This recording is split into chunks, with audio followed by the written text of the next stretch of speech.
Once upon a time, not so long ago, there was a little girl, and her name was Emily.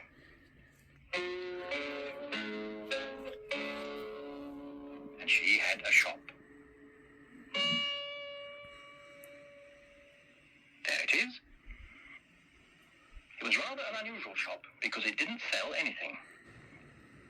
You see, everything in that shop window was a thing that somebody had once lost, and Emily had found, and brought home to Bagpuss.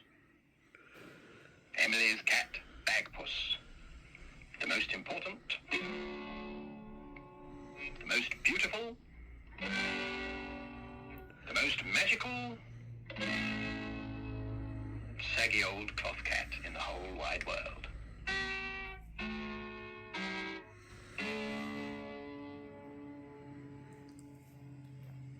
Well now, one day Emily found a thing. And she brought it back to the shop and put it down in front of Bagpuss, who was in the shop window, fast asleep as usual. But then Emily said some magic words. Bagpuss, dear Bagpuss, old fat furry catpuss, wake up and look at this thing that I bring. Wake up, be bright, be golden and light. Bagpuss, oh hear what I sing.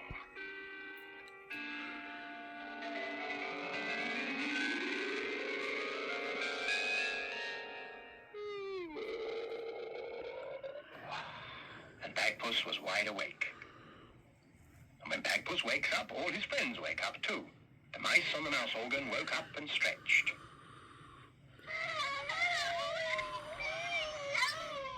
Madeleine, the rag doll. Gabriel, the toad. And last of all, Professor Yaffle, who was a very distinguished old woodpecker. He climbed down off his bookend and went to see what it was that Emily had brought.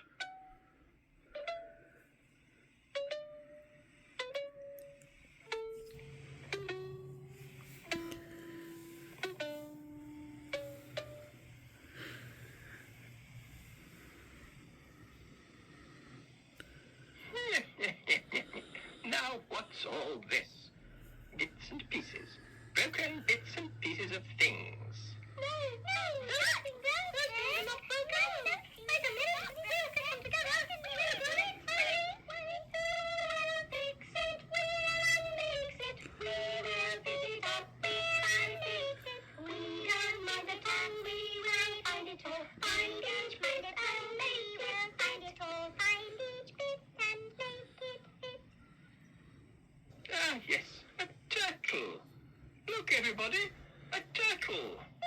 It's alive! It's real! It's nodding its head! No, it isn't real. It's only a model of a turtle. Are there any real turtles here? Oh, no, turtles live a long way across the sea. At least I think so. Madeleine, do you know if there are any real turtles living around here?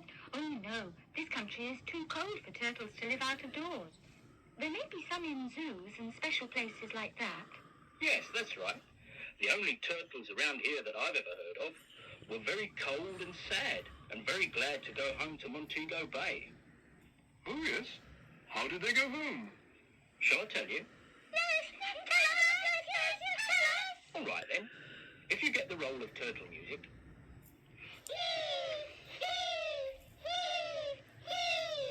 The marvelous mechanical turtle organ.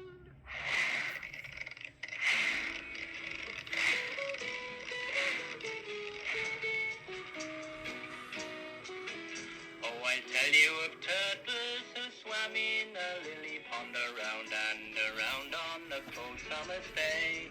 They sang of their loved ones of whom they were very fond in their tropical homeland so far, far away.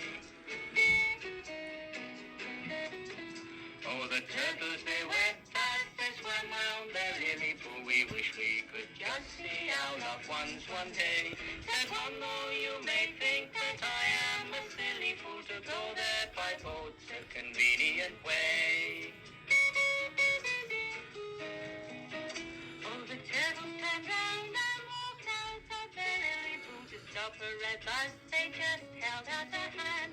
Took a 10-penny ride to the top line of Liverpool, and there they set sail for their long-lost homeland.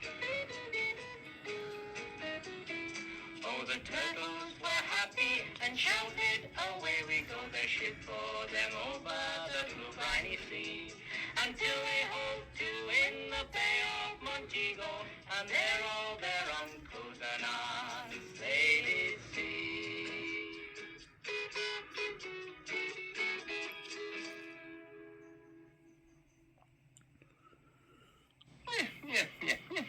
What a pretty song. How nice.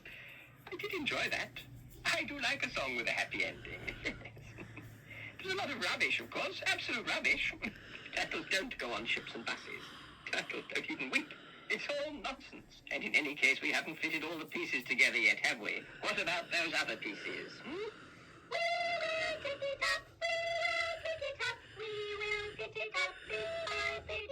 We'll locate it, complicate it, find each bit and make it fit. Find each bit and make it fit. Look at that. That's a little man. He's a funny-looking little chap, isn't he?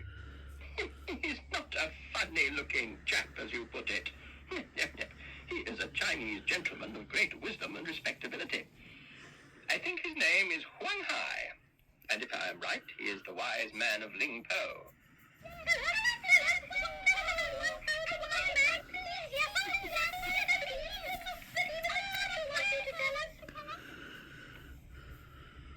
Yes, well, I dare say, but Bagpuss, you must think some Chinese thoughts for me.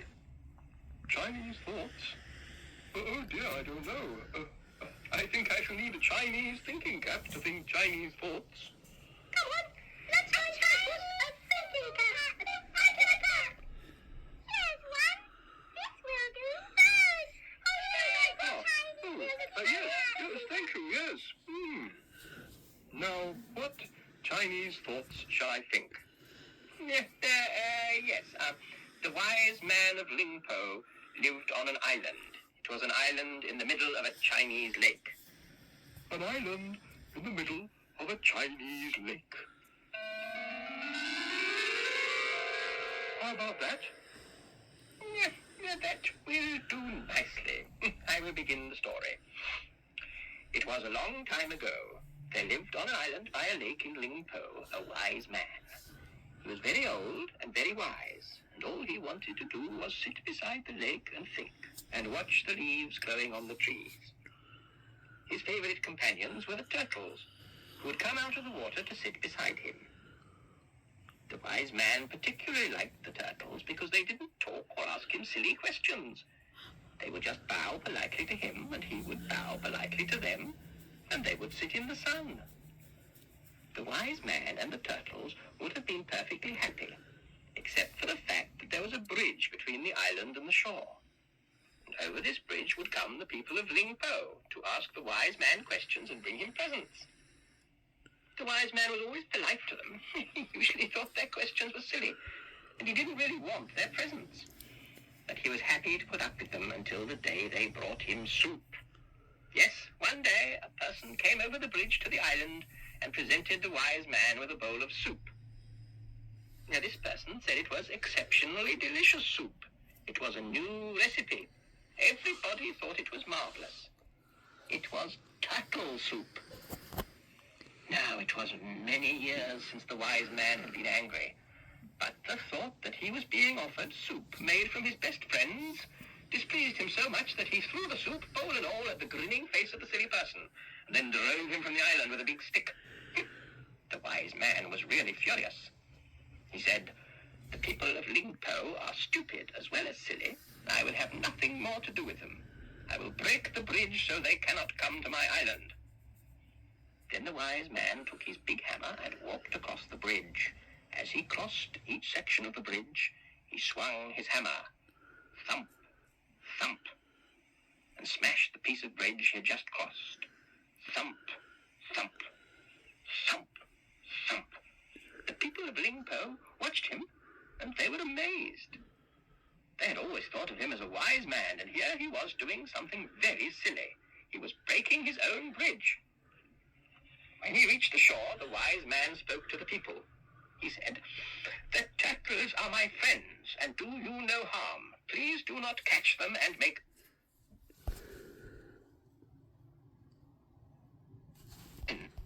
and do you no harm. Please do not catch them and make..."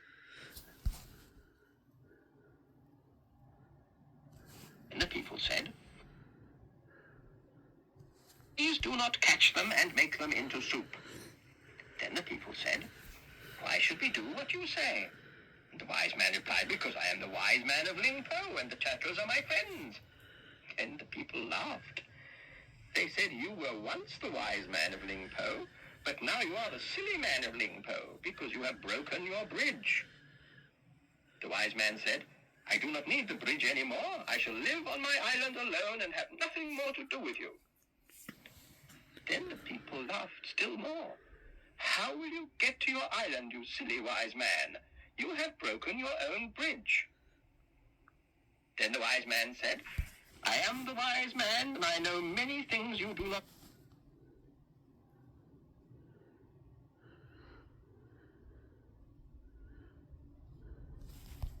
Wise man, and I know many things you do not know. I tell you to stop catching turtles and making them into soup. And now I will go home." The people were still laughing as he walked down to the edge of the water.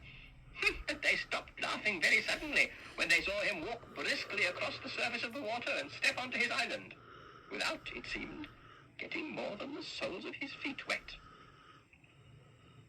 They said, "That wise man must be very wise and full of magic. We must do as he says." So the people stopped catching turtles, and the wise man lived happily alone on the island. Oh, is that the end of the story? Certainly. How else would it end?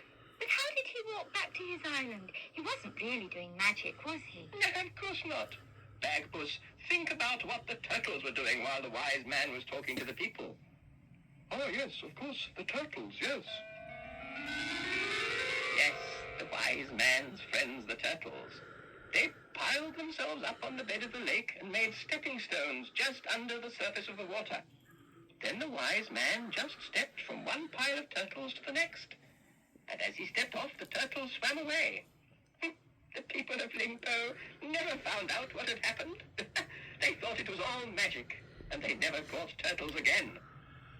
Also, they couldn't cross to the island to ask the wise man silly questions. So he just sat beside the lake, thinking his thoughts and watching the leaves growing on the trees. Sometimes he would catch a turtle's eye, and then they would nod and smile to each other as they remembered how they had fooled everybody. But most of the time, they just sat in the sun and were happy. Look, the wise man. Of course. Chinese are very courteous and polite people.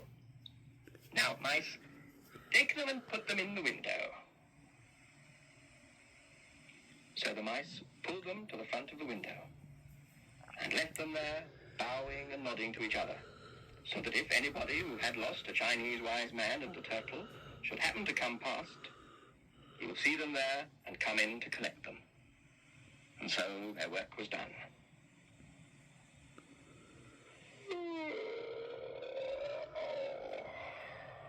Bagpuss gave a big yawn and settled down to sleep. And of course, when Bagpuss goes to sleep, all his friends go to sleep too. The mice were ornaments on the mouse organ. Gabriel and Madeleine were just dolls. And Professor Yaffle was a carved wooden bookend in the shape of a woodpecker. Even Bagpuss himself, once he was asleep, was just an old, saggy cloth cat. Baggy and a bit loose at the seams.